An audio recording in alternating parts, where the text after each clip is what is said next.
Sache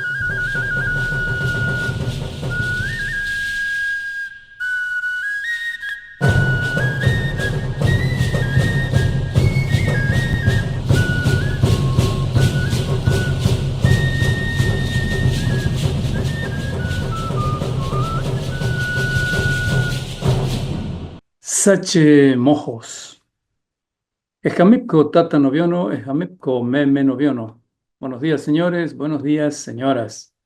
Copereopo meme noviono, copereopo tata noviono. Buenas tardes, señores, buenas tardes, señoras. Yo te opo meme noviono, yo te opo tata noviono. Buenas noches, señores, buenas noches, señoras. Gracias por seguir este programa de cultura aquí en la radio. Gracias por seguirnos semanalmente, como es la frecuencia de Sachemojos. Bienvenidos al espacio cultural. Comenzamos nomás, sin más preámbulo. ¿Están listos? Aquí comienza Sachemojos.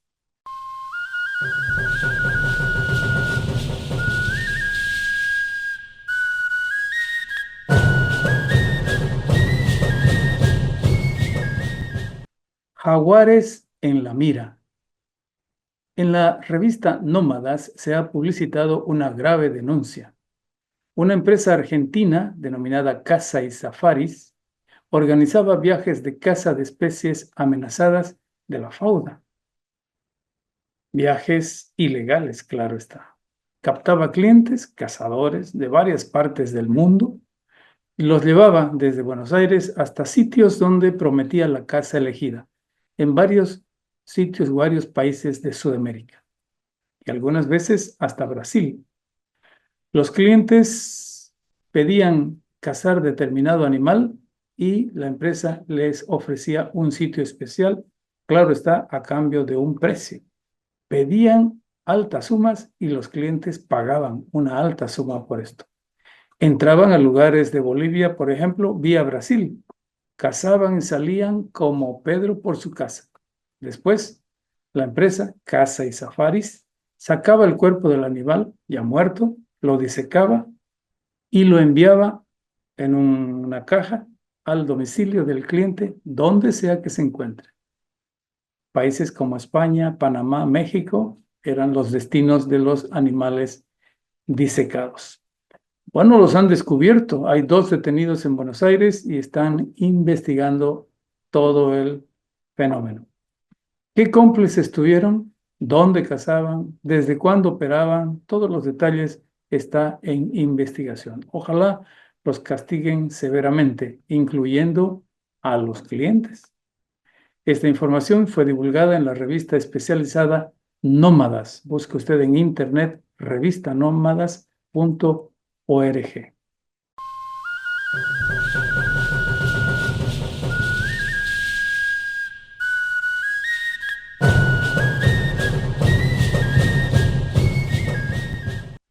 Técnicos agropecuarios.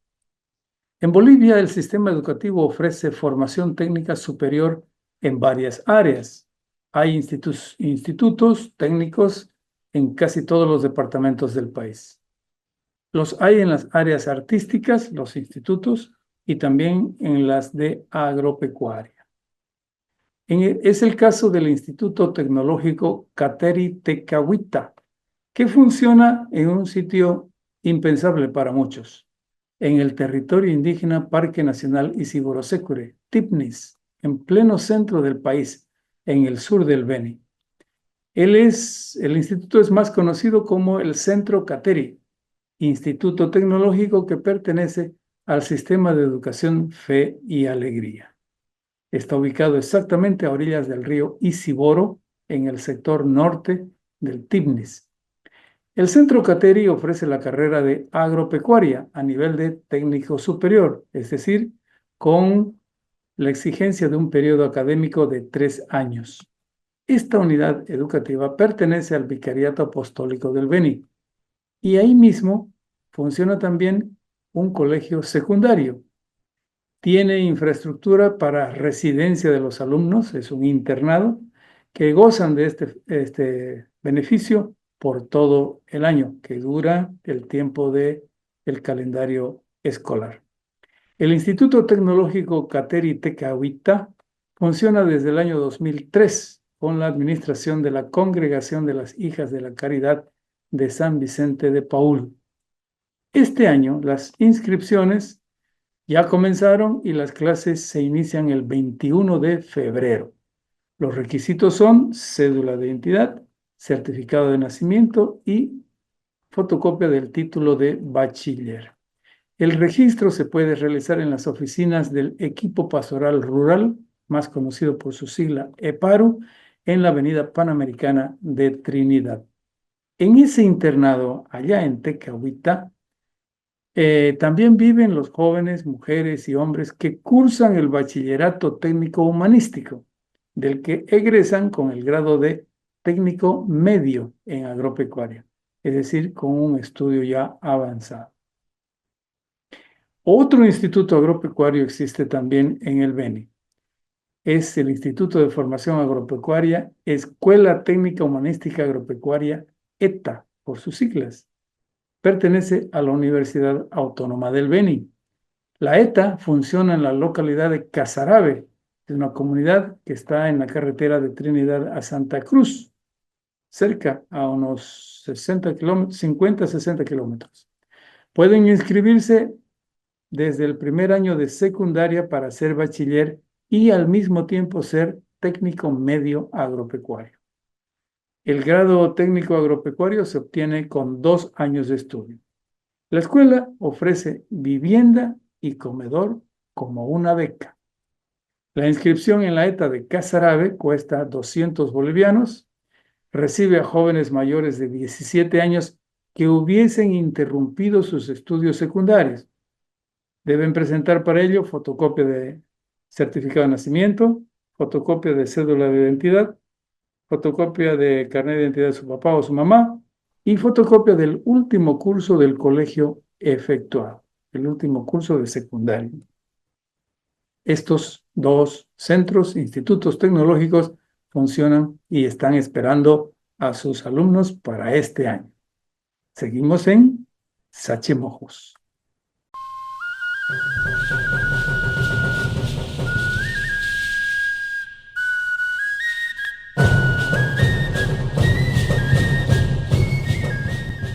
Cuidado con los yomomos. En un programa anterior hablamos del tema de la naturaleza y el medio ambiente. Este 2 de febrero se celebra el Día Mundial de los Humedales. ¿Qué es un humedal? Un humedal es el nombre que se le da a los sitios, terrenos, que están cubiertos por agua, cubiertos en forma temporal o cubiertos de forma permanente. En el habla popular nosotros le llamamos yomomo. No es humedal, es yomomo. Muchos conocen un yomomo. Usted seguramente lo conoce, el yomomo. Hay hartos aquí, cerca de allá, de todas las comunidades casi hay yomomos. Unos pequeños, otros muy grandes. Hay enormes, diríamos, que ya constituyen también sitios especiales, denominados sitios Ramsar, por un convenio internacional que así los protege. Los yomomos o humedales almacenan agua y por debajo del suelo, esa agua alimenta los llamados acuíferos, que son los que mantienen húmeda la tierra ahí cerca y también más allá. En tiempo de sequía, muchos animales acuden a los yomomos para tomar agua, que se renueva o mantiene en la temporada de lluvia. Allí se concentran muchas especies de la fauna, especialmente aves, y por eso se constituyen en reguladores del clima. Lo mismo, un yomomo es un lugar donde se reproducen ciertos animales, aves y reptiles. Y en ciertos sitios cercanos existen humedales pequeños. Ellos pueden ser identificados como cursos antiguos de arroyo o de río, que con el tiempo se van secando también. Allá, si se secan, las plantas dejan de crecer y los animales dejan de anidar, es decir, ya no vienen en su temporada de reproducción. La recomendación en este caso es cuidar los yomomos. De esa manera, la humedad ayuda a los pastizales para el ganado, entre otras cosas. 2 de febrero, Día Mundial de los Yomomos.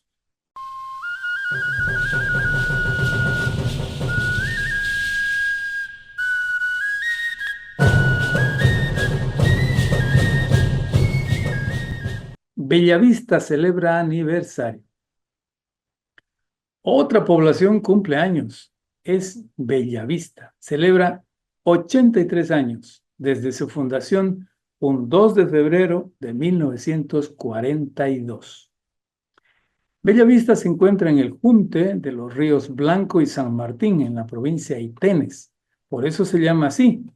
Todo el que llega exclama: ¡qué bella vista! Sus playas, su bosque cercano, ahí empieza el parque departamental Itenes, y hay formaciones rocosas porque está en la región del Precámbrico. Las autoridades municipales de este año han realizado el arreglo de las calles, luce ya desde hace varios días muy limpio, muy bonito, la costanera en la orilla del río también.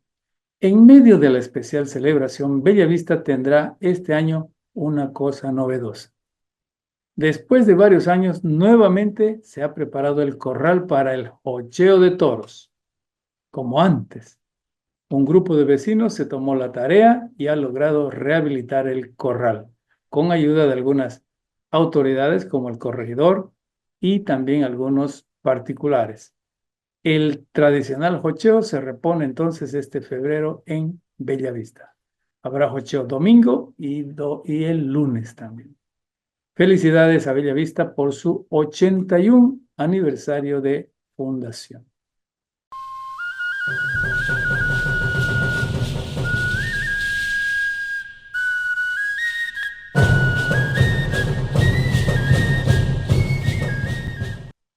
Calendario histórico regional. Aquí en este sector repasamos algunos hitos de la historia regional. Empezamos. Calendario histórico regional, año 1795, 3 de febrero. Nace Antonio José Francisco de Sucre y Alcalá, en la ciudad de Cumaná, Venezuela. Posteriormente fue militar hasta lograr el grado de mariscal del Ejército Libertador de América. Es llamado el Mariscal de Ayacucho. Fue el primer presidente de Bolivia. En su honor, la capital del nuevo país fue rebautizada como Sucre. En homenaje al Libertador, la fecha fue elegida para la fundación de la ciudad de Riberalta, capital de la provincia de Bacadíes, en el departamento del Beni, en 1894. Calendario histórico regional, año 1894, 3 de febrero. Se funda Riberalta en la margen derecha del río Beni, justo en la confluencia con el Madre de Dios. Fue un acto administrativo del entonces delegado nacional de colonias Lisímaco Gutiérrez, por instrucciones del presidente Mariano Baptista. La fecha fue elegida como un homenaje al natalicio del libertador Antonio José de Sucre. Antes el lugar era llamado Barranca Colorada, después La Cruz, también Ribera Alta y finalmente Riberalta. Calendario histórico regional, año 1902, 3 de febrero. Nace Jesús Rioja Aponte, en Trinidad. Profesor de primaria graduado en la Escuela Nacional de Maestros en Sucre. Ejerció el magisterio y fue director distrital de educación. Fue diputado nacional, oficial mayor en el Ministerio de Obras Públicas. Fue periodista en la revista Mojos. Cultivó la poesía. Escribió muchas sátiras en los bandos carnavaleros. Su amigo y compañero de Bohemia, Horacio Rivero Egues, escribió una pequeña obra dedicada al Toco Rioja, como se le conoció en su época. El Toco falleció en 1958. Calendario histórico regional, año 1912, 3 de febrero. Se funda el periódico El Marconi, en la provincia Itenes, en Baures, por el periodista y escritor Juan Bautista Coimbra Cuéllar. Se edita en la imprenta del empresario Carmelo López Cuéllar, importada directamente de Alemania. Fueron también inversionistas de la imprenta don Nemesio Hopi Vaca, Uldario Vieira Vaca y Benigno Moreno Vaca. El nombre del diario fue un homenaje al científico italiano Guillermo Marconi, descubridor de las ondas hertzianas que condujo a la telegrafía sin hilos y a la radio después. El periódico El Marconi duró poco tiempo, según recopilación del historiador Mario Tudor Pedriel. Calendario histórico regional, año 1923, 3 de febrero, fecha de una carta de Nicolás Suárez, hijo, empresario de la goma Nicolás Suárez, en la que exige al coronel Federico Román probar las acusaciones contra su padre y lo reta a duelo, si es que no lo hace. Federico Román fue héroe de la Guerra del Acre. Después de varios meses de discusión y negociaciones entre los representantes de ambos, el duelo no se efectuó y el pleito quedó archivado. Calendario histórico regional, año 1946, 3 de febrero. Inaugura labores oficiales el Liceo de Señoritas Mario Sayeli en Trinidad, el primero de su clase. El nombre rinde homenaje al profesor italiano que entonces ejercía de director de la Escuela de Cachuela Esperanza. El Liceo Mario Sayeli había sido creado por ley de 1945 y su primer local construido en 1948. Después el liceo se transformó en colegio mixto. En 1981, los restos del profesor Sayeli fueron trasladados desde la comunidad indígena Moré, donde había fallecido, hasta Trinidad. El nombre completo del maestro es Mario Sayeli Sigliara. Calendario histórico regional, año 1962, 3 de febrero. Se inicia el año escolar en el flamante colegio La Salle, en Trinidad. Tiene 411 alumnos varones. El edificio pertenece al Vicariato del Beni. Se habilitaron los 6 cursos de primaria y 2 de secundaria. El obispo, Monseñor Carlos Anazagasti, oficia la misa de agradecimiento en la capilla exclusiva del colegio construida en honor de la Virgen de Fátima. El primer director es el hermano José Anzuela. Calendario histórico regional, año 1943, 3 de febrero.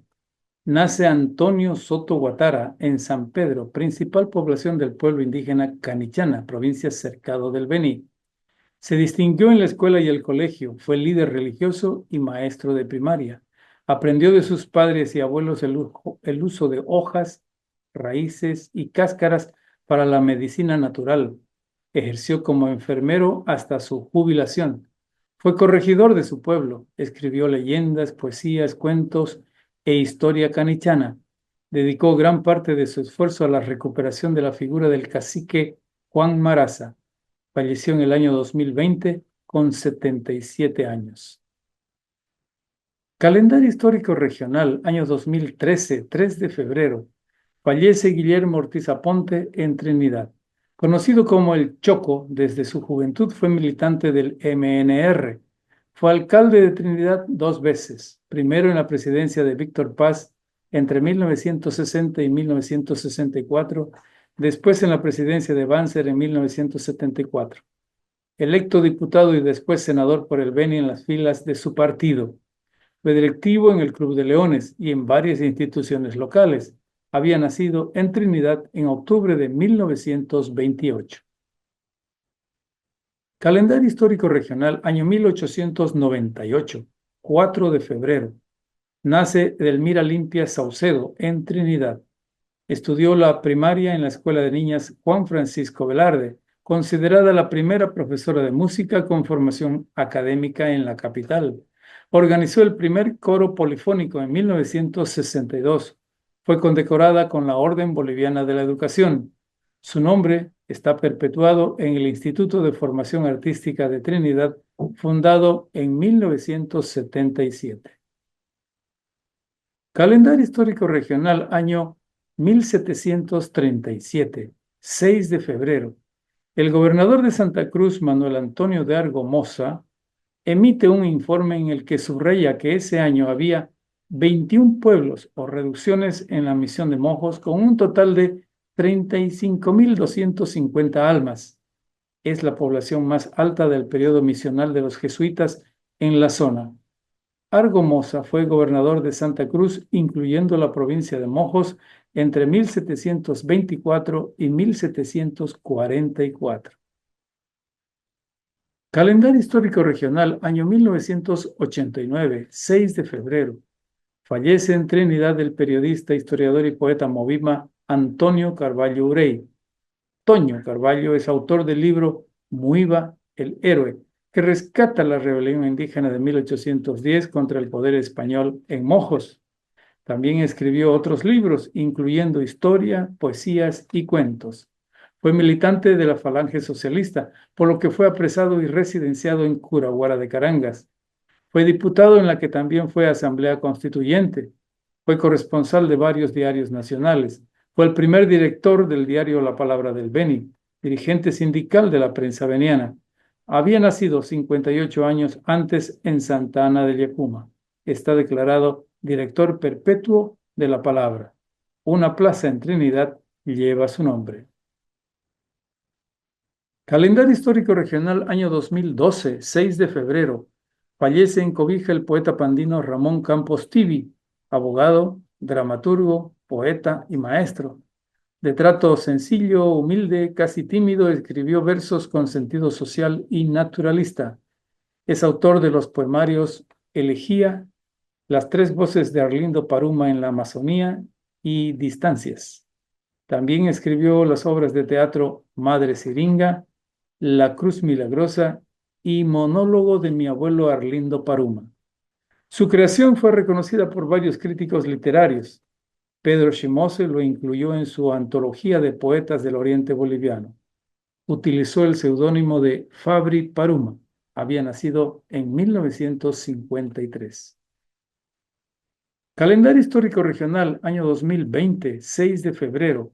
Muere el poeta y político Ambrosio García Rivera de Reyes, con casi 95 años.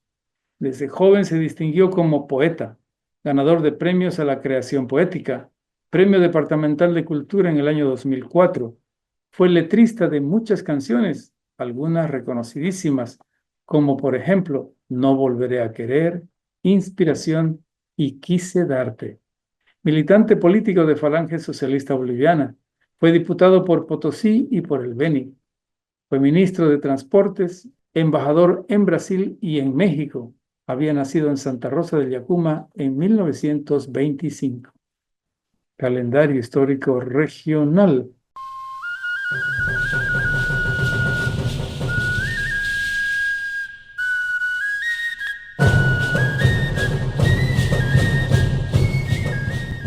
¿Qué tal, pariente? En mi familia, mis padres me presentaron a mis tíos y tías. Por parte de padre, estos.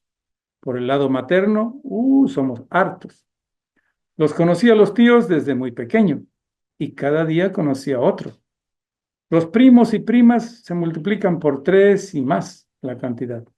Una vez nos reunimos los primos y sumamos más de 100. Los hijos, nuestros hijos, preguntan por uno y por otro. Antes no los conocían. Después aparecen los nietos y los bisnietos, sobrinos nietos, bisnietos sobrinos, etcétera, etcétera. Son nuestros parientes. Y cada vez yo conozco a otros parientes. Esa es la realidad. Esa es la familia. El papá, la mamá, el abuelo, la abuelita. Mañana, más adelante, los bisabuelos. El tema de la familia. El tema de los parientes es el tema elegido hoy en Sachemojos para nuestra entrevista especial.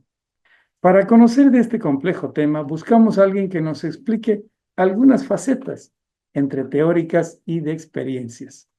Invitamos para ello a una antropóloga, venían a ella, es Marta Velarde Hurtado.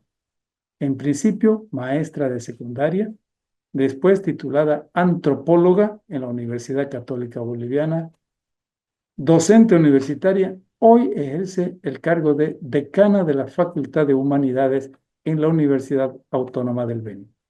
Marta es una de las 2 únicas mujeres entre un montón de autoridades académicas varones, 9 para precisar, en la Universidad Autónoma del Beni.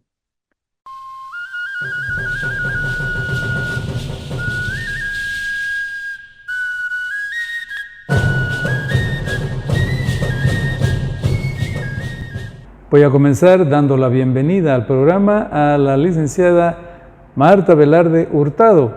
Gracias, Marta, por recibir a Sache Mojos. Un gusto de tenerte aquí. ¿Qué es la familia? ¿Qué representa? ¿Cómo se conforma una familia?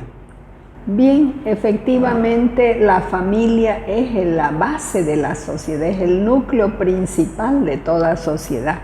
Vean ustedes de que también es una forma de que el hombre y la mujer, esa pareja, tienen una descendencia y aseguran y confirman de que sí son hijos, porque vean ustedes que primeramente la poligamia del hombre que tenía una cantidad considerable de esposas, pero sin embargo ahora la familia es monógama y muchos otros aspectos que vamos a ir viendo en el transcurso de la conferencia, porque en realidad hay muchas formas y distorsiones actualmente, pero siempre la familia es el núcleo, la base. Hay también la familia nuclear, es la que ya hablaba, que es el padre, la madre y los hijos, y también la familia extensa, donde además de los padres también tienen los otros familiares, como son los suegros, son los sobrinos,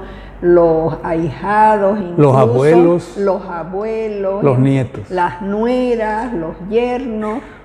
Eso se llama la familia extensa, ¿no? O extendida, porque incluso suelen vivir en una sola familia, en un solo espacio. Eso se da, por ejemplo, en el área rural, en nuestras comunidades indígenas todavía. Es en la ciudad donde la familia nuclear quiere siempre estar ella sola. Eso también nos da con el tipo de construcción. Vemos que ahora las casas son unifamiliares, muy pequeñas, muy funcionales. En cambio, en el área rural todavía tenemos el espacio para el hijo, la hija, las nueras, los yernos, o sea, todos comparten incluso la olla común. Eso de familia extensa es lo que puede, o lo que se constituye ya el parentesco mismo. Por supuesto, tanto esa relación del hombre con la mujer es lo que da origen al parentesco. Primeramente, en primera línea, por supuesto, los hijos, y luego vienen una serie de disgregación que se ramifica. Son los grados ya. Son los grados e incluso podríamos ver de que hay estudios en antropología, que la antropología se la considera una ciencia que solamente estudia las culturas o formas de vida de los pueblos. Sin embargo, también a partir del siglo XIX hubieron antropólogos como Morgan, que estudió los diferentes sistemas de parentescos que hay en las culturas y él las definió por consanguinidad o afinidad también. Perdón, eso quiere decir que es en la ciencia de la antropología que está la rama del parentesco. Está el estudio de lo que son los sistemas de parentesco. Por consanguinidad es en línea directa de saber de que hay un solo origen. En cambio, por afinidad ya vendría a ser lo que nosotros llamamos los parientes políticos. Eso es. El yerno, el suegro, la nuera, sí, ¿no? El yerno, la suegra, los sobrinos, que ya incluso decimos, en cambio, cuando nos referimos a un pariente, es en línea directa, es de sangre, decimos, entonces no hay de dónde perderse.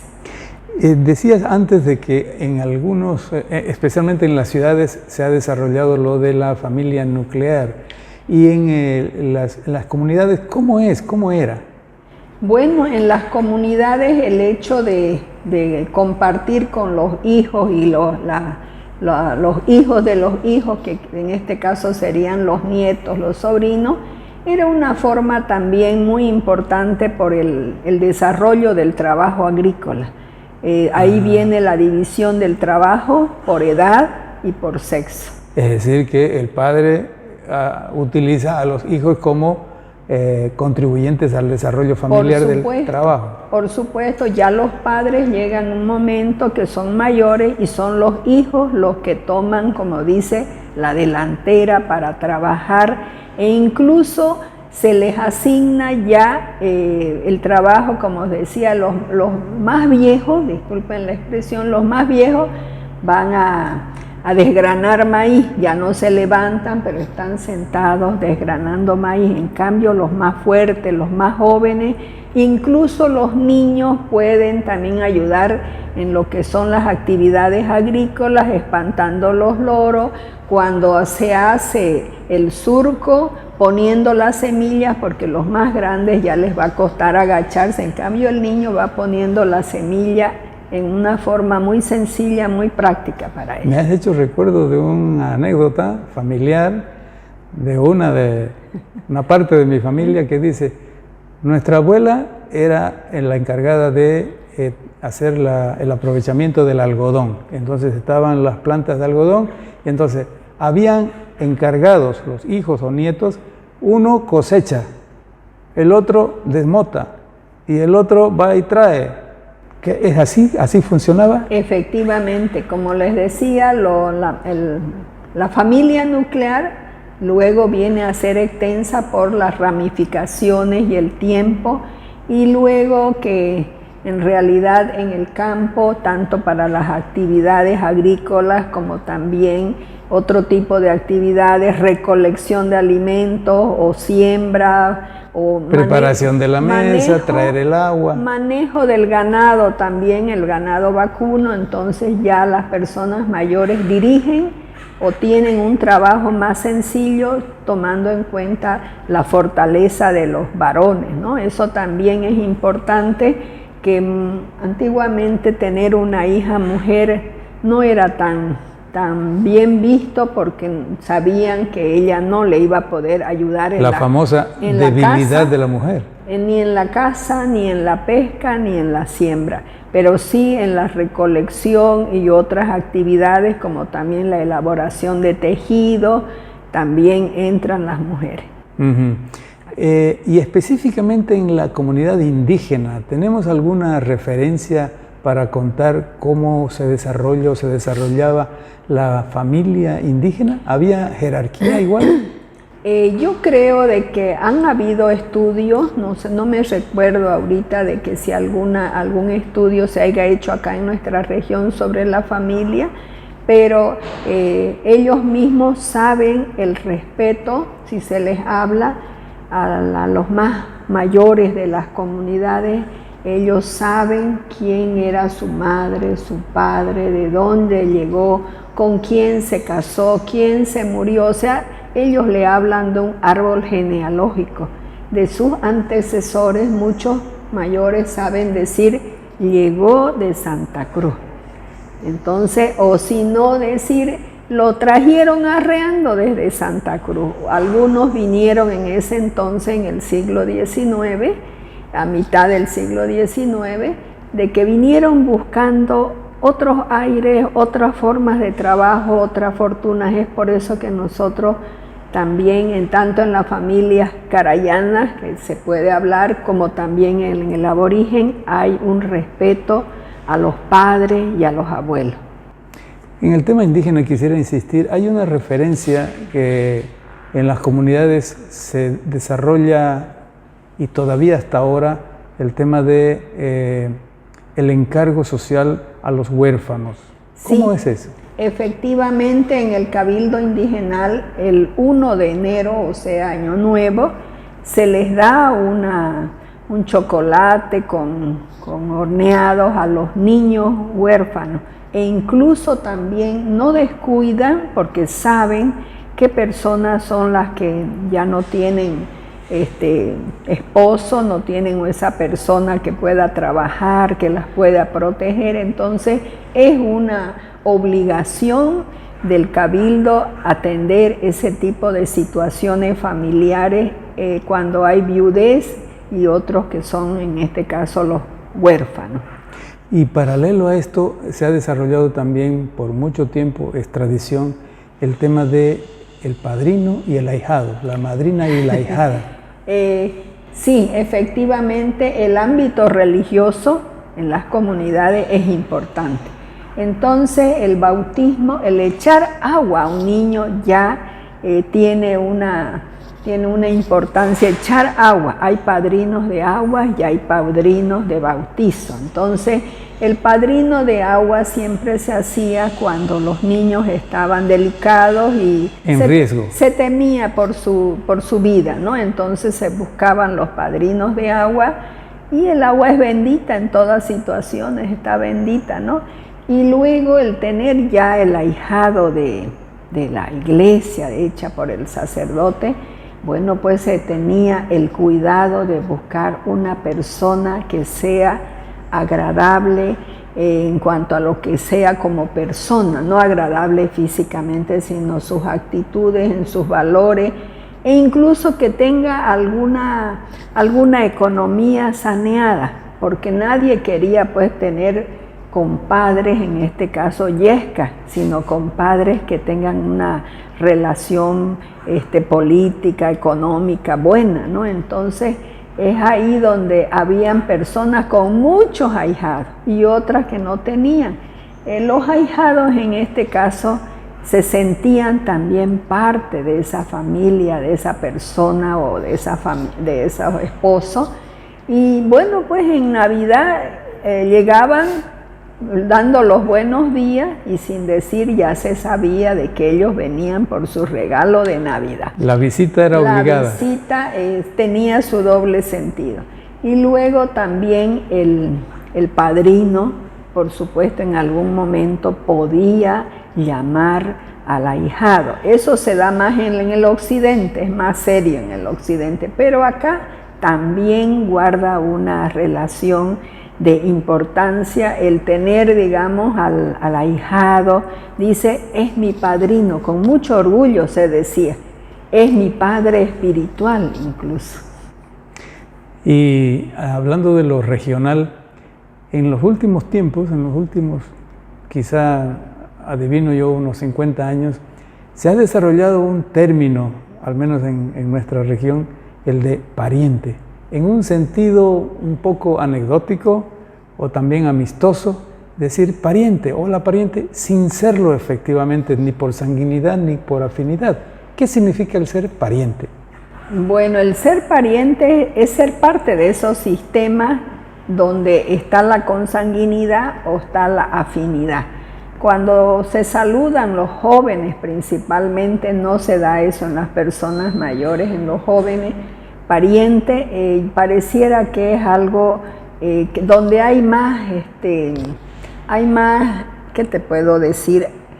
Hay una relación más íntima de querer entrar en una relación de amistad, de cercanía incluso, de cercanía, porque más se da en los jóvenes que en las mujeres. En las jovencitas no se dice, en los jóvenes. Entonces los jóvenes, como dice, son bastante expresivos. Hola pariente, en vez de decirle hola amigo, hola su nombre, ¿no? Entonces el decir pariente les relaciona más, ya les acerca más, al menos viendo esa palabra, ese adjetivo pariente, es como diciendo somos cercanos. Les da más confianza. Más confianza, efectivamente. El efecto ese de la parentela, en términos serios, ¿qué efecto tiene actualmente en la sociedad? La parentela, muchas veces, como decía yo, la familia nuclear, en este caso, busca incluso su casa más pequeña, la misma. El crecimiento de la ciudad, las construcciones, vemos que son viviendas unifamiliares muy estrechas, ya no hay los patios esos grandes donde los niños podían jugar o hacer un cumpleaños de esos que antes se hacían, ¿no? Entonces, ni para velar siquiera los muertos se puede ya ahora en las viviendas, es por eso que tenemos salones velatorios, pero antes creo que se sentía mucho más cercanía con la familia, de tener, está en su casa, se está saliendo de su casa, ¿no? Esos velorios que se hacían, cumpleaños, notamos, como tú dices, en 50 años una evolución que ha habido, una evolución, y acá en la parentela, por ejemplo, cuando recién hay un accidente o una muerte, incluso la familia se junta, cosa que a veces no se hace en vida. Y es ahí donde esa noche se conocen, se presentan, se abrazan, para luego ahora ya nosotros ver de que realmente la consanguinidad o incluso la afinidad o la vecindad también, a veces el ser vecino ya te relaciona con las personas. Hay un nivel de importancia. Hay un nivel, pero también no es bueno estar lamentando, pero ahora nosotros no sabemos quién vive a la izquierda ni a la derecha. Antes todos nos conocíamos y se sabe, por ejemplo, aquí dice los jóvenes, las chicas de la calle Cochabamba, por ejemplo. Entonces se sabían y las nombraban las familias que vivían. Sin embargo, ahora no conocemos. Has hecho recuerdo a un grupo de WhatsApp ¿sí? Que está no me acuerdo, la vecindad de Barrio Lindo. Barrio Lindo. Sí, es un ejemplo, ¿no? Ese grupo de jóvenes, de amigas. Y se juntan para compartir precisamente. Comparten, ¿no? De todas maneras, entonces yo lo resalto eso de que estamos cambiando. Sabemos que hay cosas muy buenas, la ciencia, la tecnología, la forma de vida, pero también añoramos lo que pasó ya hace 50 años, ¿no? Marta, muchas gracias por esto. Yo no termino estas entrevistas sin dar la oportunidad a mi invitado a que diga algo que yo no haya preguntado o que consideres importante. Bien, realmente destacando, como dice tu entrevista, y por lo cual yo también te agradezco de poder manifestar, ahora se tiende a hacer las uniones o juntes familiares. De fin de año, ¿no? De fin de año. O en cualquier época. Incluso buscan fechas significativas, el cumpleaños de los mayores o de la abuela, como decir, de los patricios, ¿no? De los patricios. Las familias se ponen sus poleras, se hacen un junte, en fin, comparten una comida, todo. En realidad eso es bueno porque refuerzan los lazos familiares de amistad y las familias saben venir, les gusta esa forma de... Y vienen de muchas partes lejanas. De muchas partes, no solamente los juntes de colegio, sino los juntes familiares aquí son importantes. Y resalto de que quizás comparten, pero es bueno resaltar, valga la redundancia, de que los valores en cuanto al respeto, en cuanto también a lo que significa retomar lo que han sido nuestras raíces, nuestros ancestros, porque se cuentan anécdotas y más que todo esa forma. He visto fotos familiares donde ya no se les reconoce porque son innumerables, a veces más de 100 personas, entonces, y ahí mismo se presentan y decir cuáles son los principales, los troncos familiares, entonces ahí resalta la madre, el padre, las anécdotas. O donde alguien reconoce a otro como que había sido pariente. Dice, yo no sabía que mi abuela era otra forma, las abuelitas, hay veces también tenían familia con un señor, con un esposo, y después tenían familia con otro esposo, o bien eran hermanos de madre, hermanos de padre. Entonces vean ustedes de que una vez yo escuché a una señora, es su hermano de padre, se molestó y dijo, a nosotros, nuestro padre nos enseñó que era nuestro hermano, nada más, y punto. No es hermano de madre, hermano de padre. O medio hermano. Ese es el hermano de padre o bien de madre. Y algunos dicen, el hermano de madre es donde no se duda. En cambio, el hermano de padre todavía, en los pueblos se ve, esos son hermanos, medios hermanos. En los pueblos todavía hay. Las reuniones familiares creo que efectivamente tienen una importancia que se ha incrementado en los últimos años, Sí. ¿no? Además, se enseña a los niños, a los chiquillos, de que ese amor filial es importante, porque el amor tiene que manifestarse en las relaciones y más que todo no dejarlas enfriar o que se desaparezcan. Hay que mantenerlas calientitas y decir cómo cocinaba mamá o cómo hablaba mamá, como hablaba mi abuela. Algunos con mucho orgullo saben decirlo: esto me enseñó mi abuelo o me enseñó mi padre. Eso es importante. La familia, la persona, tanto la mujer como el hombre juegan un papel muy importante. Veamos que también la familia no tiene que tergiversarse. Ese es otro tema también importante. Lo natural es hombre-mujer. Me ha hecho recuerdo otra situación. El otro día estuvo de visita mi hijo y su madre le dice: ¿te gustaron los fritos? Sí, dice, pero mejor los hacía mi abuela. Sí, vean ustedes, entonces eso sale espontáneamente expresando como decía o como hizo, ¿no? Entonces es un tema bastante profundo, diría, por los valores que encierra, por la importancia, no solamente el hecho de festejar y comer, sino eso va, como dicen, poniendo vitaminas en esa relación. Muy bonita frase.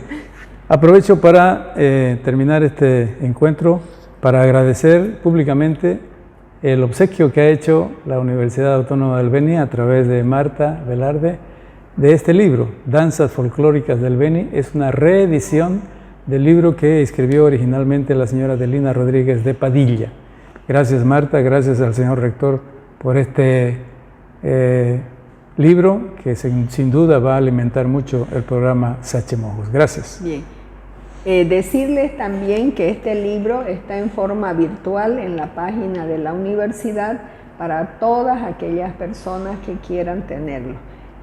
Fue muy buena la iniciativa del señor rector a solicitud de su hija, de la señora Adelina, un libro de que realmente tiene mucho contenido, y ahora que se tergiversan las danzas y todo lo que es nuestro y vemos con mucho dolor que cosas que no deben ser así se están realizando, se está tratando de llegar a todas las instituciones, principalmente los colegios y otras instituciones sociales, culturales, para llegar con este libro a solicitud, por supuesto, y a lo que ha hecho la señora Teresa Padilla,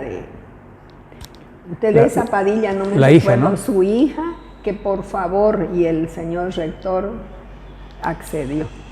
Muy bien, bien hecho por la universidad, y así nosotros continuamos con Sachemojos.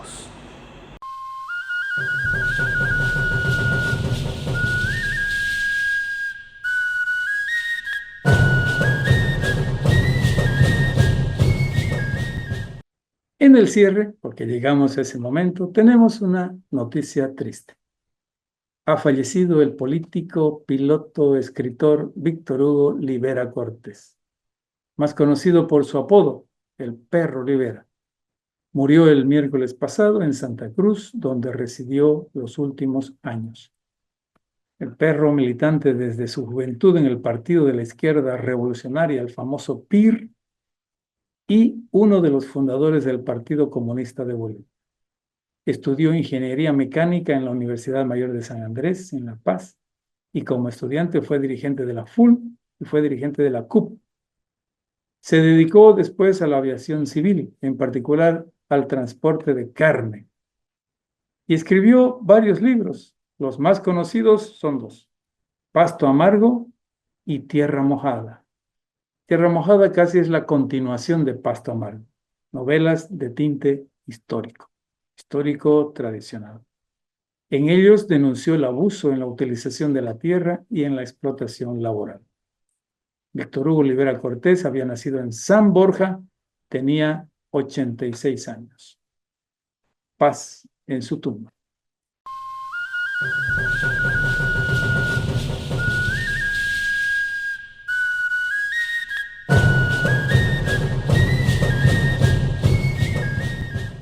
Bueno, tendremos más sobre cultura en un nuevo programa dentro de 7 días. Aquí mismo, aquí nos reencontraremos. Gracias por seguirnos.